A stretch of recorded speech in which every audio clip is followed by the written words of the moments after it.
Thanks for listening to FYI Stillwater, where you will hear information about your local government you didn't know you need to know, straight from the source. Be sure to check out other news and information from the City of Stillwater at stillwater.org or find us on Facebook and Twitter.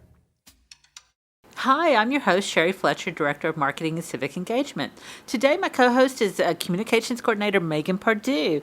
Thank you so much for joining me today. Hello, I'm glad to be here today. All right, who's our guest today? Today we have Emily States from the Stillwater Public Library, and she is the Adult Services Librarian. Awesome. I love libraries. Yes, so I'm going to start off with some basic facts. The library is basically your essential source of knowledge and offers equal access for everyone in the community, including educational resources for all ages. So it basically serves the Stillwater community by being a reliable technology and information center. Which was been really important during the COVID shutdown. Yes, and also the census too. Even when the building was shut down, people could drive up into the parking lot and still use the Wi-Fi. Mm-hmm. Yes, and as we know, this place is vitally important and can really open doors and expand horizons throughout Stillwater for all people in all aspects of their lives. So your library supports literacy and lifelong learning. Awesome. Well, welcome, Emily. Thank you so much for being a guest. Have you listened to the podcast before? I have. You have? Yes. Yay, Emily. All right. We're going to start with a lightning round, and we're going to ask you some random but revealing questions. Are you ready? I'm ready. All right, so first question. If you could live anywhere in the world for a year, where would it be? Okay, so this is hard because there are a lot of places I want to go, but I'm kind of obsessed with food and food culture. Most of my travels have to do with where I can eat different things. Oh, yeah. And I would like to go to Senegal. Really? Which, it's really interesting. I watched, there's a really good cookbook by Pierre Tam, and we have it at the library. Yay. Slight plug. It focuses on their cuisine, which is really interesting, and they're a coastal country, and they have a lot of seafood, which is kind of people don't think of when they think of Africa. Right. But they also have a huge French and Vietnamese influence because France occupied both Vietnam and Senegal at the same time, and as Vietnam. So they just have this really interesting fusion. Oh, now I'm totally into this. Of different food. And then I watched an Anthony Bourdain episode. Oh, yeah. And so between that and the cookbook, I was like, all right, that's the place, because it's some place that has enough of an integration of a whole bunch of different foods. And it would be very different. So see, I'm going to have to go look it up. The Plain Lands. What's your first meal there? That's really hard. I think I just get some street food. I know they do a lot of grilled fish and grilled meats and stuff, or you can just kind of walk up. So they probably have their own kind of bread, flatbread type thing, probably. Yeah, well, and they do baguettes too, because of the French influence. So they have this different. It's really cool. So yeah, the food that. I would just go grab some street food first off, I think. Anywhere there's baguettes, I'm there. Yeah. And I'm the same way as you. I plan my travel around my food. I definitely does. I want to go to Europe for the food, not necessarily to see all of the other things. I mean, that would be a bonus, but that's definitely the star of the show there. So, I'll move to the next question. If you could choose any person from history to be your imaginary friend, who would it be and why? Okay. It would be, not probably terribly surprising, an author. It would be Kurt Vonnegut. I met Kurt Vonnegut. I hung out with him someday. We'll have to talk. Yeah, I first read him in high school, and I still haven't finished every book. It's like I kind of like to kind of save them because I know there's not going to be any more. Right, there's no new ones. But there's just something about the way he's creative and funny. He just has this sarcastic wit about him that really resonates with me. And I just think we'd have a fun back and forth in my head if he could be my spent a whole day with him once. Oh, that's so awesome. And there's that is my celebrity tale, because we were just hand in hand. Was this when you worked for the OSU library? Yeah, he was one of the speakers. He was in his 80s by then, and but yeah, we're going to talk. We're going to talk. Yeah. So. All right. Well, that wraps it up for me. All right. Well, let's just jump right into the interview. And So how did you become the adult services librarian? What is your career path? Kind of windy. Kind of windy, yeah. It's kind of funny because when I was growing up, and this is pretty common with most of the librarians that I work with, is that we all loved libraries when we were kids. I was kind of quiet, had a single mom, spent a lot of time just at the library to get away from my 4 younger siblings. Oh my God, we're twinsies. Yeah. So I spent a ton of time at the library, and I actually had really close relationships with most of my librarians and stuff. So it was a place that was sort of a refuge for me always. But I never really thought about it, that it would be a job. I went to college in Seattle. I studied environmental science and art history, did a double degree. I thought I would probably do something in the environmental field. And right after college, I actually did work at an environmental consulting firm. Didn't really like it. Thought I'd go the art path. Started a grad school program in London for contemporary art. Quit. Moved back to Oklahoma. It was like completely reconfiguring, like, oh my God, what am I going to do? I have to go to get my MBA or something more practical. Right. Yeah. And I just sort of fell into it. I was just looking for something part-time. And when I saw the library, it just kind of clicked. I was like, oh, that would be an awesome job. And so it started part-time, and then it just kind of became my life. I started to do a ton of extra work, and then when a full-time position opened up, I jumped on it, and then after a couple years, now I'm the head of our department. So it's just become a thing where I think I sort of haphazardly fell into the thing that I really love doing. But it was a good fall. Yeah, it was a really good fall. So I worked at the OSU library, and there are a lot of people, there's not like an obvious route for you, but when the library's the right route and you fall into it, it's like, well, of course I was meant to do this. Yeah, and it's funny too. My very best friend in the whole world from college, we've been friends for 20 years, she's a librarian too. We did not plan it that way, but it just kind of happened. You need to bring her to Stillwater. Yeah. So let's talk about what you do. What's a daily, what's your day like? What does being an adult librarian mean, and what would surprise people about it? From day to day, we do, the biggest part is running the help desk. That's a huge part of what we do, answering whatever random questions because you never know what the question's going to be. You never do. And that's actually one of the funnest things about it is, I've been working at the library for over almost 9 years now. And it's just a thing where you learn something new because you have to find the answer for someone. And so you learn about new things all the time, so it never gets boring. But people ask for local history things. People don't always think about that. We help people, of course, find books and do, that path too, which is, just a kind of standard. And so just day to day, there's a lot of that, running the reference desk. And now with COVID, there's a lot of cleaning. We run it. We clean the computers after every single use and a lot of stuff like that.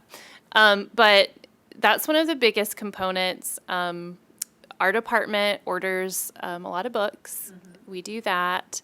We help people with technology and help to maintain all the computers and stuff, and that is a big part too. People don't always think about they think of us as books for sure. Right. But really, for a lot of people in the community, we are the technology hub. Because if you don't have a computer or a smartphone, and anymore, you still have to fill things out online. So by going to the library, you have a computer for the amount of time you need it. Yeah, you have a computer, you have internet, and then you also have a librarian who can help guide you to where to go. Because I think a lot of people take for granted just basic web search skills and things. If you don't have a computer that you use all the time, knowing how to find that site to go fill out an application or to get a service that you need isn't something that's necessarily obvious.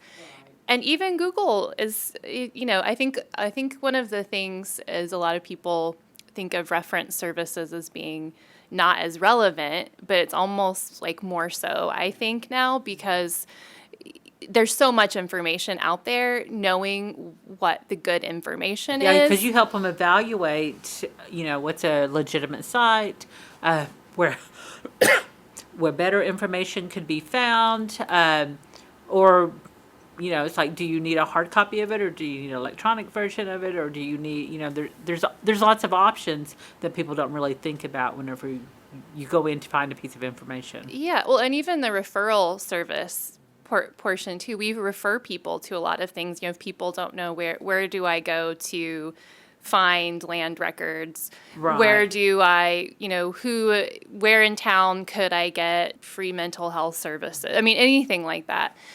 We can be like, oh, here are the places that we send them to. We do a ton of sort of referrals, or even just helping to work with other organizations to find information. When it is a local history mystery, I didn't mean to rhyme that, but I did. Local history mystery. Contact the SHRAR, sometimes someone at OSU, to try to see if we can find where that information would be if it exists. Because that's a lot of it too with older things. Sometimes it's just not there to be easily found. So, yeah, we do, let's see, not so much right now. We used to do one-on-one tutoring for people too. And then the other big thing our department does is creating learning opportunities for people. So what would that be? Programs, just finding ways to connect people to, we have a great wealth of information in Stillwater. We're really lucky, especially to have OSU and Meridian. So we can often partner with those organizations and offer free informational classes for people on a wide variety of topics under normal times. That's about starting a business. It could be about, and we're still doing some of those virtually, how to use a computer. It's very specific computer skills like Excel or Word. Or sometimes just learning about a new subject, Well, like the book reads, or if somebody's just wanting to have some social interaction, basically you're offering that too. It is a huge part of it. We do book clubs, and we're still doing a lot of our book clubs still meet virtually.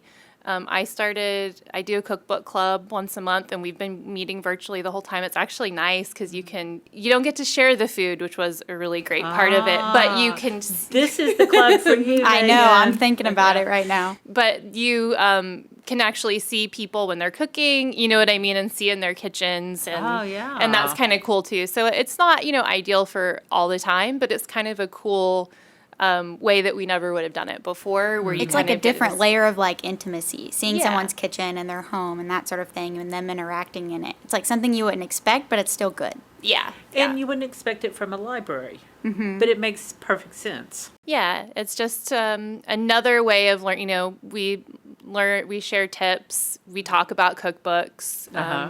We talk about food.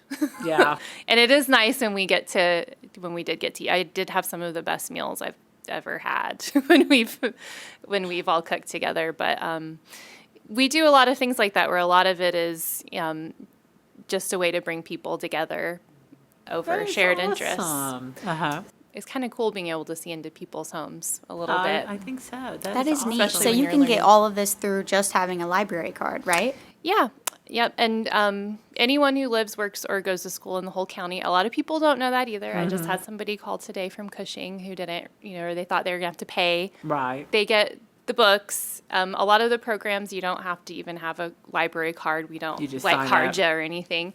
But you also get access to the e-library, the virtual library, which is another huge thing that's become much bigger over the last several months. I used to be just a hard copy, and I still prefer hard copies of books. However, I have embraced the digital library, and I have something downloaded at all times. The only problem is I can't always get it read in the time frame. So it's like check it in, and I've got 30 pages left. Wait until it's available again. But I've really enjoyed it. I like that you can look up a word while you're in the middle of the book, and you can just do things that you can't do on a hard copy book. So I've definitely embraced, and I've read some books that I normally would not have read, because you think you can't browse, but you really can browse that library and get keywords in there and look for certain genres and find things you wouldn't have found that you may not know you've been looking for. Yeah, and you don't get fines, which is Yeah, the book just disappears. it just goes away. As you would think that working at the library and being there almost every single day that I would not get fines, and yet I do. Mm-hmm. You check out too many, and then you end up, you're like, I've got to take them all back at once. That's kind of ironic. Yeah. Awesome. So what else goes on at the library? Oh my goodness. All sorts of things. Right now, there's a lot of people. I mean, we do have our 1 hour limit, but we've been trying to work out some ways to let people have longer times in the library if they need it. So we've had a lot of people reserving rooms. Oh, really? So we're letting people reserve a meeting room in the separate building where they can have a longer time period when it's just them. So if they need to do longer things on the internet, I know we've had some people come in the last few days who they've lost power and they're needing to work from home and things like that. So there's a lot of activity like that around with just kind of people. Because the library is just such a resource for so many aspects of your life, that you kind of get used to the library just providing them and not really thinking that that they do these things. So you're right. It's like if your power's out, the library's a good place to go. Yeah. Yeah. And if we don't, and if there is something, like if it's something we can't provide, we usually will know who can. Right. And so that's, again, with the referral, that's a thing that we do so much. But it's a little quieter these days. Just not quite as many people. We have. Are you still doing the curbside drop-off? Yes, we are. Was that popular? It was really popular. It was actually a thing we were wanting to institute. We've been talking about it for a while, and then it just kind of hit. And it was like, well, now we're just going to do it. Go time, yeah. It's no plan, a lot less planning than we would normally put into it. We're just like, we're just going to try it and figure it out. But yeah, it's here to stay for sure. People like it a lot. That and being able to just pick up your holds too. We hadn't really done that before. And now people can just put your books on hold. We pull them for you. You just swing in and grab them and be on your way. So we're trying to make it convenient for people to be quick when they need to be. And also try to remind people that people forget this too. Even though you would think they would ask us for book recommendations, we love to give book recommendations. Mm-hmm. We love to. And people sometimes think that they're bugging us. I'm like, no, that's what we like to do. We love it when you ask about books, because most of the time it is.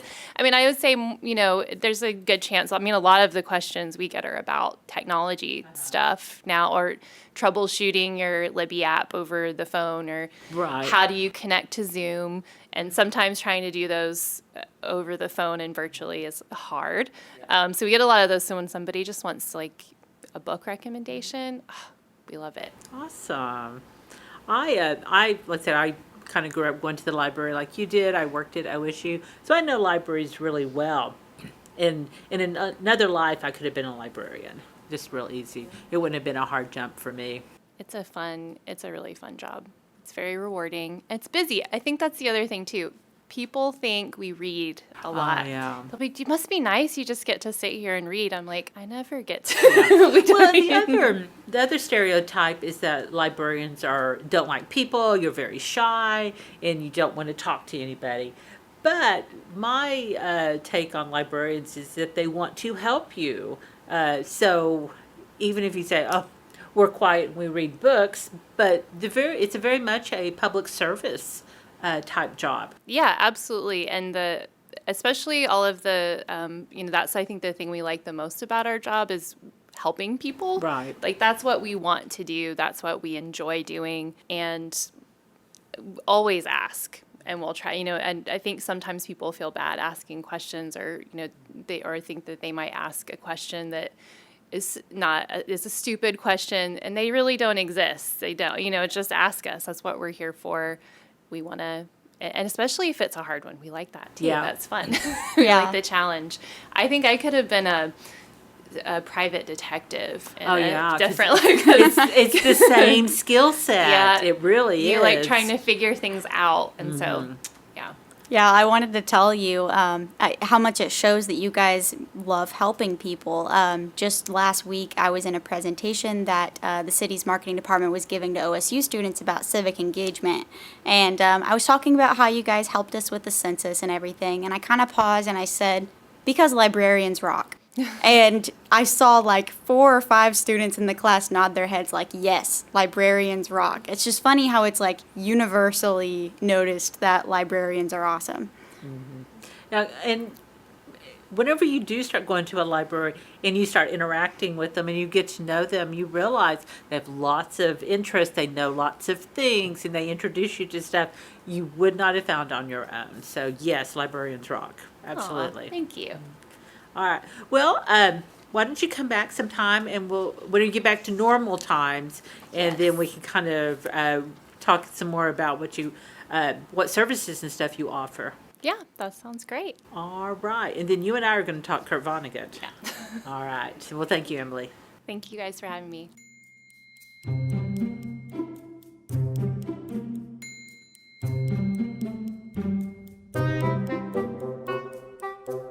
We receive questions in a lot of different formats, phone calls, social media, email. So today is an email, and it again relates to the ice storm on Tuesday. The person said, my power is out. What can I do? All right, so I have answered this question a whole lot this week. Yeah, you are the expert on power outages and all things utility. So what did you learn, Megan? All right, so if your power is out, you have 2 options. You can go to stillwater.org/report power outage. You can see it right there on our homepage if you just go to stillwater.org. And you can report it using our online tracking tool. So what you'll do is you'll put in your phone number or your address, and then you can report your power outage and see whenever crews are assigned to your outage specifically. So while it doesn't give exact time frames, which is a question I answered a lot this week, it does kind of give you the comfort of knowing that you're not forgotten. Someone is coming for you and you are being tracked. And you can see that if it's like, is it just 5 meters, or if it's like 100, or in this time it was in the thousands, because large areas were out, which probably meant that a transformer was out because it was affecting large areas of the community. Yes, so there'll be like, if it's a mass outage, there'll be a giant red bubble over your neighborhood, and you know that it's not just you and that you have neighbors without it. So that's a really, really great tool and a great resource. The alternative to that is calling the phone number that's on that page, stillwater.org/report power outage. You can call that and speak to someone verbally to report your outage, but I personally think the online version is better. Also, we wanted to address that utilities with power outages, our electric crews address larger outages first. So that is something that we kind of ran into this week. If you do follow stillwater.org/news, we reported that we went from 8,200 outages to about 1,600 in one day. So the crews were out there working, day and night. Different crews were out. Yes, sub-freezing temperatures. And there were people saying, my power's been out for 8 hours now. When can I know? And I guess the answer would be, if you're just part of an individual house that's been affected by the ice storm, then, your wait might be a little longer because they are going to address the larger groups first. Yeah, they're going to start at the transformers, then work down to the substations, and then work down to I'm not sure what the next one. There's another layer, like just the main power lines. And if it's just the power line to your house because a branch fell on it between you and your house, you may have to wait because they're working their way most efficiently from the largest outages down to the individuals. Yes. So lastly, here's your reminder to make sure your phone number associated with your Stillwater utility account is up to date. You can check on that online, or there's a number you can call. We actually just scheduled a video post on our Facebook to go out, so you might see that soon. But basically, go in and make sure that your phone number is up to date, because that's what's used to populate our online tracking tool. So yeah, because super whenever important. you call, if it recognizes your number, it starts the process automatically. Yes. So that's all I got today. With a lot of things to learn about, now we're realizing that all the down tree branches are causing the stormwater grids to block, which means with all the rain, then you have flooding. So, yeah, there's a lot going on. Yes, there is, 2020. All But we do have an entire page on our website dedicated to who and where and when should you report different things going on in the city. So whether it's an outage or a pothole or whatever, we do have a whole page at stillwater.org dedicated to that. Absolutely. Well, thank you, Megan, and thank you for being the voice of City Hall with all the people calling in about their power outages. No problem at all. Thanks for having me. All right. Thanks for listening to FYI Stillwater. If you like this episode, help us out and give us a like or share us with your friends. Stay tuned for our next podcast. If you have a question for City Hall, email news@stillwater.org, and in the next podcast, we'll answer a few of them. FYI Stillwater is available on our website at stillwater.org, Spotify, and just about anywhere else you enjoy your podcast.